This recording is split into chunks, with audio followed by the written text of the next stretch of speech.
Hello বন্ধুরা, কেমন আছো সবাই? আশা করি ভীষণ ভালো আছো।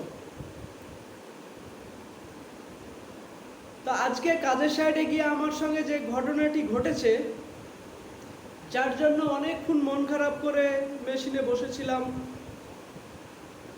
সেই ঘটনাটি বলবো তোমাদের সামনে।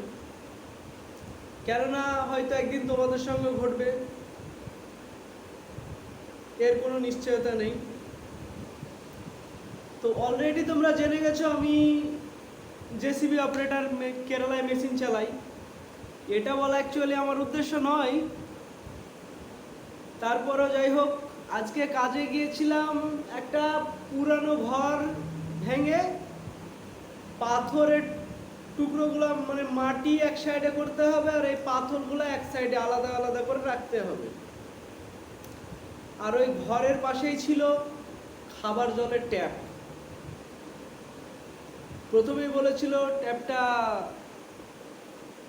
যাতে কোনো রকম ভেঙে টেঙে না যায়।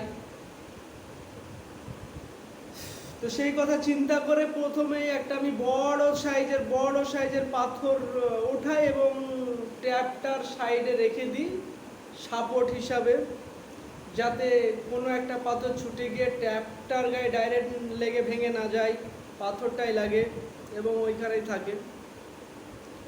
পাথরটা রাখার পর মনের মধ্যে একটা নিশ্চয়তা রইল যে ট্যাপটা আর ভাঙবে না। সাপোর্ট দেওয়া হলো এবং মনের মধ্যে একটা বিশ্বাস যে এই পাথরটা আড়াল করে রোধ করে রাখবে তাকে। সেই নিশ্চয়তা নিয়ে কাজ শুরু করি। প্রায় কাজ কমপ্লিট, শেষের মুহূর্তে। শেষ বেলাতে ওই পাথরটা সরাতে যখন যাই আমি, ওই পাথরটা সরাতে গিয়ে ট্যাপটা যায় ভেঙে। আমি কি বলতে চাইছি অ্যাকচুয়ালি তোমরা বুঝে গেছো।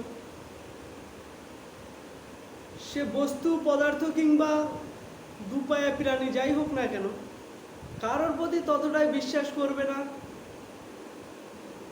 মনে অনেক বড় আঘাত লাগে, অনেক বড় ক্ষতিগ্রস্ত হতে হয়। কেননা সারাদিন নিশ্চয়তার সাথে কত সুন্দর কাজ করলাম, কোনো টেনশন নেই।